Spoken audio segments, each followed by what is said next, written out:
Hey everyone, welcome back to Topher Drives, where today we are finally embarking on another road trip. And you all will be happy because I have Emily with me today. Here is what we will be driving. Toyota's new large 3-row SUV, the 2024 Grand Highlander. Now, this thing comes in a number of different configurations. This is the regular 2.4-liter turbocharged 4-cylinder gas-only model. It's a limited trim, so it's one up from base. You can also have this with a 2.5-liter hybrid, or you can have it with Toyota's new Hybrid Max. But I'm kind of happy we have one that's a little bit more of a base model because this is what people will be buying. And so this comes in right around 52 grand. The limited starts at around 47. So we have a few options. This is finished in Coastal Cream. I love it. Which is nice. And I think it just looks like a big stretched RAV4. I think it has more RAV4 design cues than Highlander design cues. It's a little bit longer, a little bit wider than the current regular Toyota Highlander that's been around forever.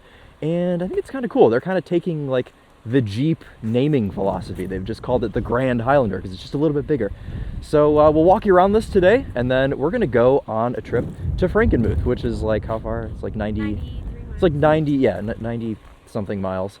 So it'll be about a 200-mile round trip. We have to stop at the post office. And then I just bought a Lexus GS 400 on Copart, so we have to go wire Copart some money on the way as well. But I'm freezing. I want to check out some of the areas on this Grand Highlander that actually matter the most. So let's go ahead and open the back. I like the body color badging here on the back Grand Highlander. Oh, it's so windy. Apologies for that. And it's freezing as well, and I don't have a coat on. So, 3-row SUV. We have the accessory cloth floor mats. Say Grand Highlander on them. Quite nice. With the limited trim, you get a JBL 11 speaker sound system. Are you freezing? Yes. Yeah. I haven't opened this yet. So I've done my best to kind of brush up on some facts here on the Grand Highlander, but the truth is, this was dropped off last night. I had no idea what was showing up, and then this showed up in the driveway, so I've tried to kind of learn some things about the Grand Highlander.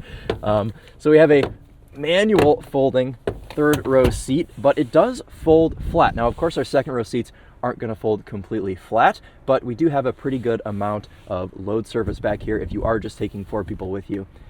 Oh, thank you for that. Not all the way. Yeah, it won't go all the way. It won't go all the way? Oh, it's because the lever is right there in the middle of the seat. Or actually, that actually probably flips the bottom of it up.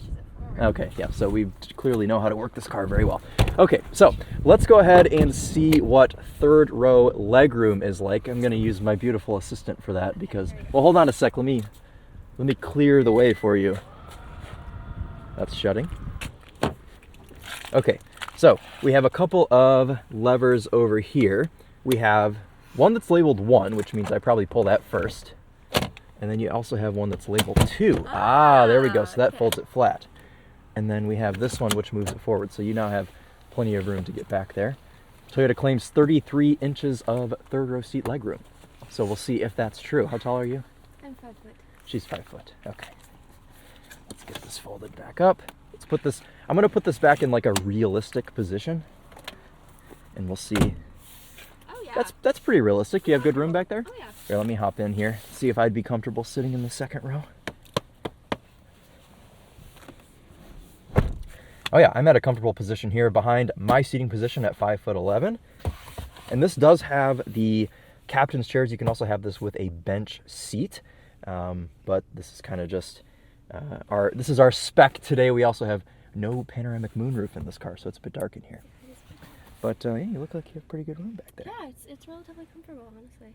You've got great headroom. I wouldn't be mad about sitting back here for a Okay, road trip. cool. I'm not going to do it. But Additionally, you'll see cup holders on either side. yes. 13 cup holders in the Grand Highlander. It's quite a lot. That's a lot. Yeah, so you've got, well, how many passengers total? 1, 2, 3, 4, 7. So every person except one can have 2 drinks. There's also 7 USB-C ports. That's necessary, I feel That like. is good. Well, it means everybody gets their own port. You get the charger. One of which is in a very convenient spot for you. No fighting for chargers. That's right. Okay, well, I suppose I'll let you out now. Thank you. Oh, look at this. Got privacy shades. Oh, fancy. Got vents up here you can point at yourself. You've got reading lights. Lots of good essential things. We also have our own climate control panel back here with heated second row seats. If you opt for the platinum trim, you can have cooled second row seats as well. But with our kind of mid-grade limited trim, we don't have that. But I do like having a climate control panel here in the second row. Let's see if I remember how to do this. One. Oh, you can probably get out just like that. That's all it takes. Oh, I like that step. Oh, wonderful. Okay, cool. So overall, pretty practical. One thing that I find annoying is when companies go crazy with the operation of the second and third row seats. I understand the ease of power operations, but we had an Alpina XB7 and, you know, a higher end luxury third row SUV, and it was kind of irritating to like use all the power functions to get the seat into its proper position. So nice to kind of just have the manual controls. Everything's light, everything kind of falls into place nicely, and it makes for an ease of operation. Before we hop in, and you can hop in, I'm just going to show the engine. Let's take a look at what is powering this. So I mentioned this is the base motor, a 2.4 liter turbocharged 4-cylinder engine. It makes 265 horsepower and 310 pound-feet of torque. That is sent through an 8-speed automatic, in our case, to all 4 wheels. However, all-wheel drive is an option. The Grand Highlander comes standard front-wheel drive, and it's about a $1,500 option to opt for all-wheel drive. If I were you, I would probably just opt for the all-wheel drive, unless you live somewhere where it doesn't do this and put whiteness all over the ground. So just a little engine in here, and I was a little bit weary, to be honest with you guys, because I get nervous when I have a big 3-row SUV with just a little tiny 4-cylinder. We drove the Mazda CX-9, and I was just not fully sold on the 4-cylinder turbo that they had in that car. This one feels a little bit more torquey with that 310 pound-feet, and thankfully we don't have a CVT in this car. We just have a regular 8-speed auto. But I don't know, I'm a little bit nervous because Toyota has always been known, of course, for reliability, dependability, cars driving 3, 4, 500,000, a million miles, and with a tiny little 4-cylinder turbo with this big 3-row SUV, I just don't know if that's going to last. So we'll have to see. We have to kind of entrust that Toyota has put a lot of R&D into this 2.4 liter, but I just don't know. For tires, we have some Yokohama Geolander XCV. This is more of an all-season focused Geolander. We had a similar tire, except the all-terrain version, on the Subaru Crosstrek Wilderness that we were driving last week. We're also riding on some 20-inch wheels, but we still have a pretty good sidewall of 55, so we should be just fine. All right, let's hop up front and see what this looks like. 2 choices for interior color if you opt for coastal cream. You can have black or gray, and thankfully we have black here in our test car today.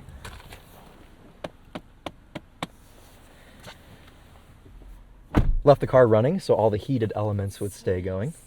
What were you going to say? That's an interesting message. Yeah, Toyotas have been doing this now for a while. They shut off if you leave them running for an hour.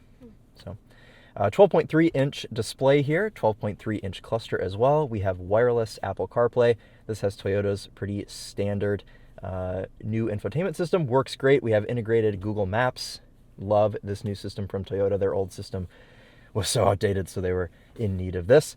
JBL, limited and up, you get the 11-speaker sound system. It seems pretty good. We haven't really tested it out a ton, but it seems okay so far. Pretty decent materials up here. Of course, leather-wrapped steering wheel, leather seats, as I mentioned, and a pretty nice matte wood on our door panels, and a little touch of that on the dash as well. Toyota has kind of been bragging about this little compartment on the passenger side. Are you a big fan of that? I love it. Yeah. Honestly. Is it grippy though? Like, is it going to keep your phone in place? No, it's not grippy at all. It's definitely going to slide, but it's perfect size. I suppose if you're just driving straight down the highway, you can Yeah. kind of set it there, Yeah, and it's not going to honestly move. Perfect. I just am using the wireless charger. The coolest thing I think about that is the USB-C port that they have right there for your passengers, so you're not having to fight over this one, or I guess this one. Oh, well, this one is the input for if you want to do wired CarPlay. This one is strictly a charger, and so is that one. So for buttons down here, we have our camera view. We have the 360 camera, which is an option in this car. It's like a $600 option, which I think is kind of silly. I think it should probably just come standard, but we do have that here on the car. Automatic brights, and well, everything else is pretty standard in here. The only thing that looks a little bit different are these drive mode selectors here in the middle. Normal mode, button, eco, sport, mud and sand, rock and dirt, snow, and hill descent control. We've got a physical button to turn traction off, and I'm honestly pretty satisfied with the amount of physical buttons that they've kept here in the Grand Highlander. Climate control panel does all the good stuff. Center console is also a little bit weird. This doesn't lift up. You just have a sliding door that takes you into the middle, so you got to hope that you're not putting anything in here that's too wide. Yeah, so I've just got a hat in here right now, but overall, seems like it works all right. These are decently soft, but the whole point of the road trip is to test out elbow comfiness. It's got a spot to put your sunglasses, though that is a little bit sticky. Oh, it worked for the first time ever.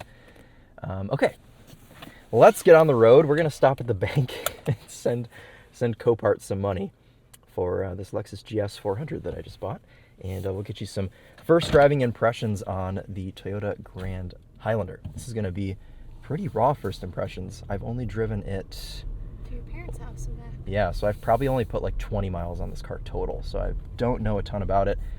The Topher and Charlie from Daily Motor both went on the launch event, which was in Hawaii, and I didn't get to go. Oh, we need to get in front of the salt truck. Oh yeah, we got plenty of room here. Let's feel that 310 pound-feet of torque.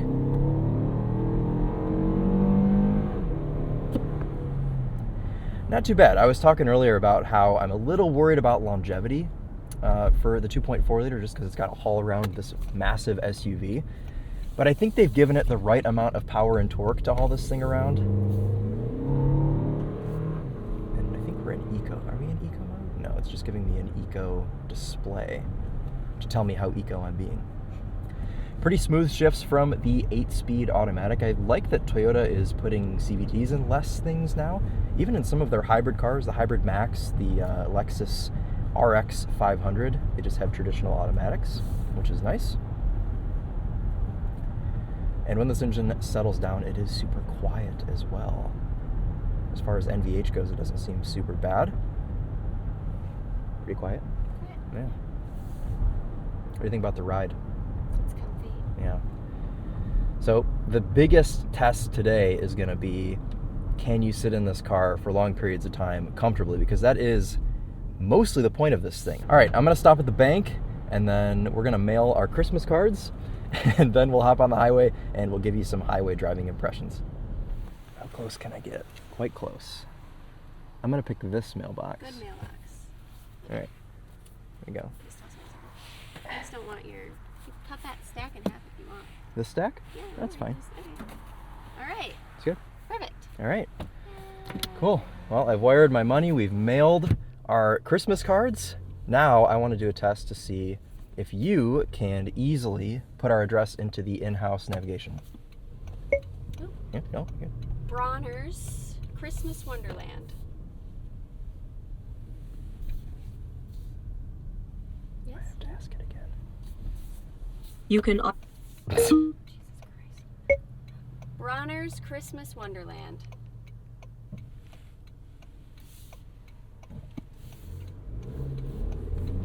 Let me try. No, it's thinking. It was thinking. Oh, was it? Yeah. Well, you can do this. Hey, Google. Hey, Toyota. How can I help you? Directions to Bronner's Christmas Wonderland.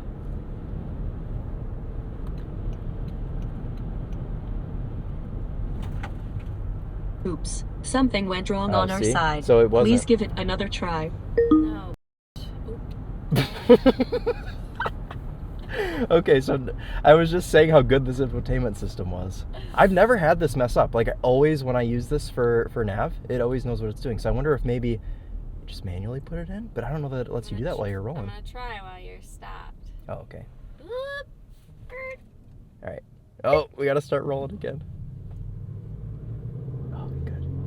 Ah! Ah, No! BRO. Should we just go to CarPlay? Yeah. Man. All right, well, we're gonna use our CarPlay nav then. Use Apple. It's a great... Where do you want to go? Bronner's Christmas Wonderland in Frankenmuth, Michigan.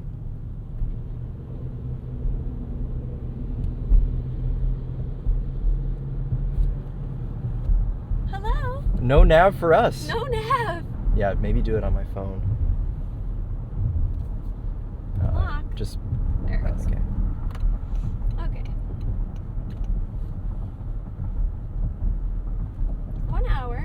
Oh, minutes. see, that was quick. So you just have to use your phone. Yeah. You just can't use. Okay.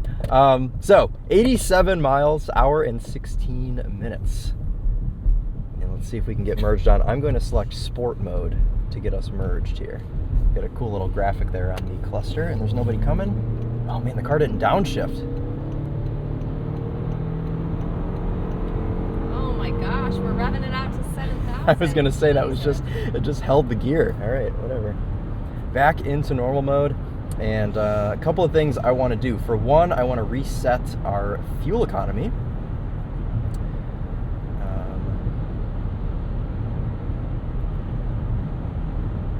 Let's see how we do. All right, fuel economy is reset. I'm curious to see kind of a realistic highway cruising number. And then I also want to set our cruise control. We are in adaptive cruise mode. That is fine. Okay, that's activated. So this has all of the normal Toyota Safety Sense 3.0 things. It's got lane tracing. It's got adaptive cruise. You can adjust your distance here with this button. I usually like to set it to the closest distance just because it still follows far enough away to where I feel comfortable. And we're behind the mini version of this car, behind a RAV4. So let's see how close it follows here. I've got this set to 79. I'm gonna turn my heated seat off. The seat gets pretty hot. They're driving with 2 feet. So lane tracing, you know, sometimes it works well. In the 2024, lane tracing assist unavailable soon. Okay, let's see how it negotiates a pass here. Again, using that low down torque, did not drop a gear.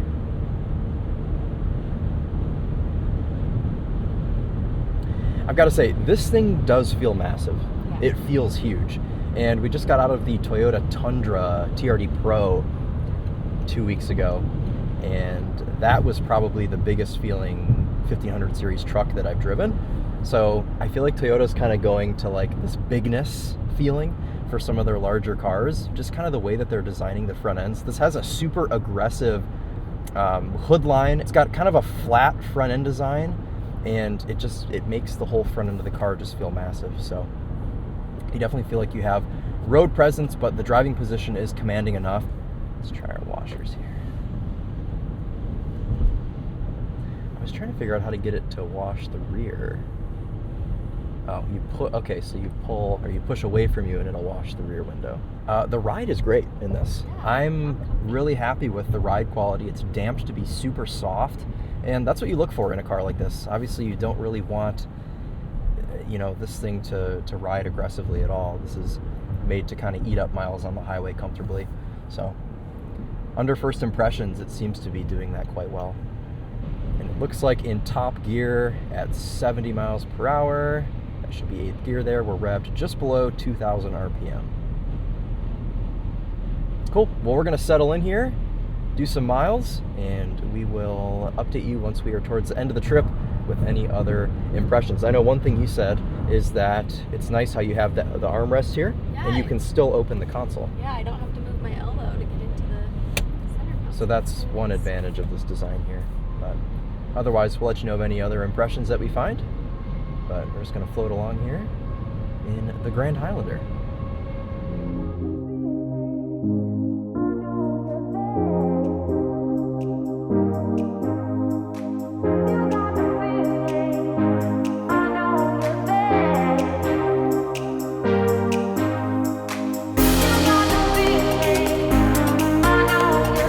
Now it's recording. Okay, we have eaten up some miles here in the Grand Highlander. We've almost been run off the road 3 times by our fellow road goers today. But we're still hanging in there, we're still driving, and we've developed a couple more impressions here on the car. For one, I'm not the biggest fan of the backrest seating position. It mostly has to do with the headrest. I feel like the headrest is kind of an awkward shape. It angles toward. It's angled too far down, and as far as we can tell, there's no adjustment for the angle, only height. So you can move it up and down, or I suppose you could just take it out altogether. But yeah, I'm not the biggest fan there of the headrest, which is kind of a silly observation, but it's something you learn when you've been sitting in a car for a little while. Also, the first setting for the vent control blows pretty dang hard. We had to switch it to feet because we had it on these vents right here, and even on the first setting, it was still blowing really hard. So that's another impression that isn't, I mean, it's still a quiet system. It's not loud, but it does blow a little bit harder than I would want on setting 1. What else? There were some other things, weren't there? You guys will hear a bit of wind noise today just because it is windy. It's super windy out, so you'll hear that. And we are going to get some Chick-fil-A, and I feel like I maybe just passed the exit. No, you didn't. I didn't. Okay, that's a good thing. But overall, it's been pretty decent. I mean, the ride quality is good. Despite me not loving the seating position with the headrest, the actual seat comfort is quite nice, and everything's, like I said, it's natural. It feels good. The only problem this car has is the existence of the Mazda CX-90 and the Jeep Grand Cherokee L, which are both very, very good 3-row SUVs that are about the same price as this, if not cheaper. You can get into a Mazda CX-90 actually for quite a bit less with the inline 6. So we're obviously going to continue to kind of evaluate that, but I've spent a bit of time in the CX-90, and I've also spent a bit of time in the Jeep Grand Cherokee L. Auto stop start kicking in there. The question is, do I have a, oh yes, button right here to turn that off. Cool, easy access. Should we stop at Applebee's instead? No. All right, so another important test. This is a 3-row SUV. It's large, it's wide. How comfortable are we going to be in the Chick-fil-A drive-thru, which does sometimes get a little bit tight? We shall see. I imagine Grand Highlanders will be going through drive-thrus. Pretty light steering, and it's pretty nicely maneuverable. We're going to go... which lane? I guess we'll go for this lane. Nobody coming. Don't hit these people. We'll let this kind gentleman go across. Pretty confidence-inspiring to maneuver in small places. Turning radius seems pretty nice. No, we're both wearing cream. And we're in a coastal cream car with a cream Stanley. Let's just get one big meal and share it. And we get a sweet tea. Yeah, we can get a Can we sweet please tea. get a sweet tea? Okay. Can I please do a 12-count nugget meal, please? Any sauce? Yes. Can I do Chick-fil-A and Polynesian? All right, and the drink? Sweet tea, please? And fries with that? Yes, please. What else can I get for you? That's it. That's it? All righty, it's gonna be $11.97. Great. Thanks so much. My pleasure. I always forget. Sometimes I feel bad saying thank you because then they're required to say my pleasure. Oh, yeah. But I'm like, it's like I'm programmed to say thank you always to people. Well, that's polite. I You're know. a polite individual. Thank you. and Another thing that we should share with you, very important for road tripping, is our average fuel economy. We have been doing about 78, 79 miles per hour, which I feel like is normal for American highways, and we've averaged just over 21 mpg. To be fair, when we got off the highway, it was like 21.4, 21.5. It's now dropped down a little bit because we're sitting in a drive-thru. But the Grand Highlander non-hybrid limited, the EPA rates at 26 mpg on the highway. Granted, the EPA tests at lower speeds, but still, usually we see pretty similar amounts. With all my time fuel economy testing over at Daily Motor, you know, I've probably done like hundreds of fuel economy tests, so interesting. Additionally, the wind, you know, that's a factor. Plus, it's cold out already. Here you go. Thank you so much. My pleasure. Have a great day and sorry about the You wait. as well. Oh, no worries. Thanks. Good. Thank you. My pleasure. That's the problem, is whenever you say thank you, they're programmed to say my pleasure. So we made him say it like 3 times. And then he said sorry about the wait. He probably thinks you're so mad. Oh, I don't care. No, you don't care. We waited like not long at Not all. long at all. I'm getting it. The key is under the cup. Oh. That's why. Turning radius test. A lot of people have hit the curb right here. There's a lot of tire marks on it.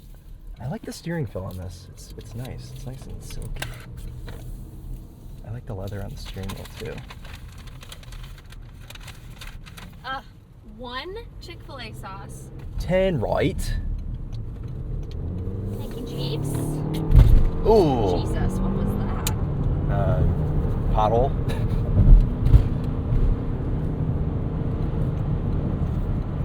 Plenty of torque to merge you on. I mean, honestly, that was like half throttle and they got us on no problem. Throttle tuning seems to be pretty good too. I don't feel like I'm breaking my neck at 10% throttle. Would you like some Chick-fil-A? I would love some Chick-fil-A. What would you like first? Anything and everything. Okay. How's the eating situation over there? Oh, You this got is room? great. I have plenty. She's of sitting room. crisscross applesauce. Yeah. Are you ready for this? Yep. Ow. 1, 2, 3, 4, 5, 6, 7, 8, 9, 10, 11, 12, 13. They Oh. gave us 13. We asked for 12.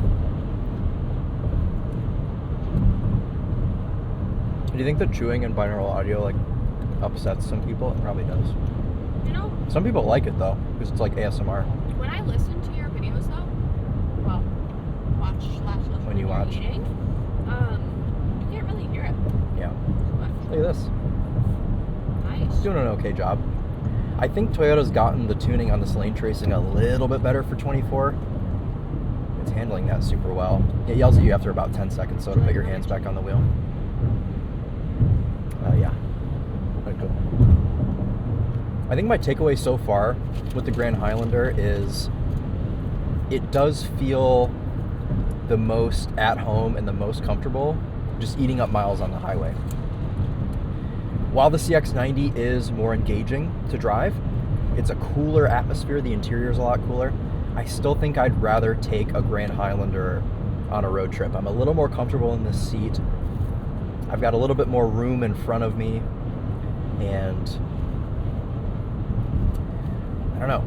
I mean, it makes sense because Mazda makes their cars for more spirited driving. I would like to quickly acknowledge that Chick-fil-A thinks that this is a white crossover Toyota. It is. It's a very large SUV. It's a I big wouldn't one, say that it's a yeah. crossover. Also, coastal cream, Yeah, not white. I'm not fatigued at all from the seat. Oh, actually, one thing I wanted to add, I wanted to talk about the seats. So we've got dual power seats in the Limited here, and my seat has lumbar, so I can help my back if it starts to get sore. Passenger seat does not have lumbar. However, you have a height adjustment, I do. which is Would you like to nice. See how high I can go? Yeah. That's pretty good. I'm pretty high. So I don't like when passenger seats don't have a height adjustment because I always feel like I'm sitting in the roof. I like to sit low down, so that's a good thing. This is going to be a 28-minute video talking about like useless features of cars. Just 1 mile, 2 minutes to go. Apparently there's this big archway, which is why I'm recording. Watch there just like not be an archway. There is. There is indeed a... There's indeed an archway, and this is very reminiscent of both of our childhoods. Mhm. We would both go, obviously separately, Right. but this is so exciting. That means welcome in German. I believe it's German. That looks very German. If not German, then it's Dutch. Here we are. Is this where we're going? Is this? I was hoping that a Tuesday It's Tuesday. afternoon wasn't going to be too crowded because this place does It's not get super crowded. really, really packed. It looks fine. Should we diagonally park, hard park next to this Equinox? No.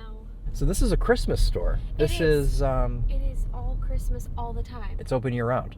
Indeed. But obviously it's, busier this time of year. All right, let's see how maneuverable this is here. Our optional $600 360 camera putting in work.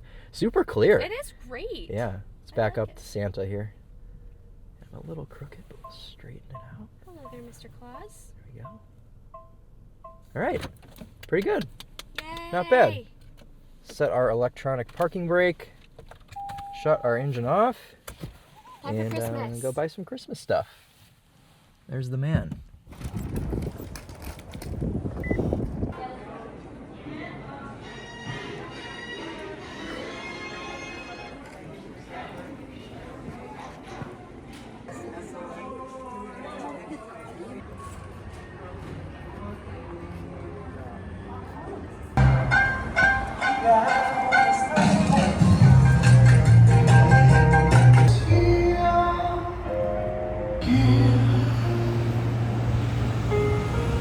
Wrapping up the trip here in the Grand Highlander, and I've pretty much only got positive things to say about this new large Toyota. I think it's a nice addition to their lineup. It's cozy, it's large, but it's not cumbersome, and it's really just been a nice companion to have here on our little trip to Frankenmuth. So I'm comfortable, I'm not fatigued. Granted, this isn't as long of a road trip as we usually do, plus we had a little bit of a break in the middle to do our shopping and whatnot, but the time we've spent in here has been nice. I've even mostly gotten over the headrest thing. I think I'm used to it now for the most part. The JBL 11 speaker sound system is also pretty decent. I would give it like a B. Yeah, I would say it's B tier. It's got decent power. I would choose it over a CX-90 if I was doing a ton of highway miles. However, if you're driving around town a lot and you want something that's engaging, I would probably still go with the Mazda CX-90 just because that inline-six adds a little bit of flair. Also, I probably would pick it over the Jeep Grand Cherokee L because of reliability. And we've had a couple of new generation Grand Cherokees, both of which have had electrical issues. So not a really good sign when Jeep's press cars are having electrical issues.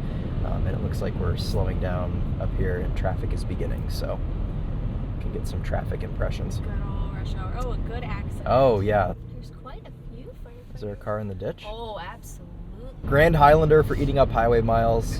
CX-90 for if you're doing around town engaging driving. And a Grand Cherokee if you want to have electrical issues but look very cool while driving around. Because the Grand Cherokee, it's just a cool car. I mean, the new Grand Cherokee and Grand Cherokee L, they're just like cool. They've got nice interiors. The wood in them. And they feel really high-end. Yeah, they do feel really nice. Interior materials in this, they're pretty good. Like I was saying earlier, I like the leather steering wheel. We like some of this matte wood. But you do have some cheaper feeling things. Top of the door panels, top of the dash is still kind of just a textured rubber.